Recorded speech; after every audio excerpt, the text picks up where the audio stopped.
من دوئلم اینه، من عقیدم اینه که این 80% که 20% اونایی که دارن پادشاهانه زندگی میکنن و 60% مردم معمولی مثل من و شما، من عقیدم اینه که هم از لحاظ آسایش هم از لحاظ آرامش زندگی که توی ایران دارن با 10 ها دلیل که در ادامه بهش میپردازیم بهتر زندگی میکنن. 2 روز 3 روز اینجا تعطیل میشه، شمال و جنوب تمام خیابون جاده بسته میشه. شما سطح بحث خوراک و پوشاک میگی بابا اونجا میوه باید اینا رو مقایسه بکنی، میوه دونه این میخره، هندونه رو قاچی میخره. هر کشوری که تو مثال میزنی اکثر ایرانی‌ها نمیان بگن که چقدر تورم هست و چقدر داره سخت میگذره و واقعا 5 تا 6 تا تو سیب زمینی میری میخری. اون روز من 4 تا سیب زمینی خریدم $3 خورده ای.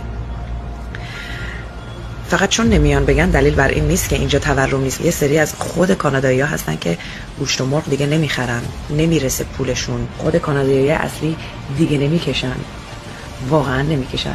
صدها ویدیو میاد هر روز بیرون توی اینستاگرام که دارن این مملکت رو ول میکنن. در نتیجه شما زیاد گول حرفای ایرانیایی که اینجا هستن رو نخور. نمیگم بلند نشو بیا اهلا و سهلا، سر من که نمیخوای بشینی، ولی کشور درست نیست برای اومدن. من که دارم میرم به زودی میرم از اینجا. در نتیجه اینستاگرام رو انقدر باور نکنید یا تلفنایی که خانواده‌تون از اینجا بهتون میزنن. اینجا همه به رفتن، همه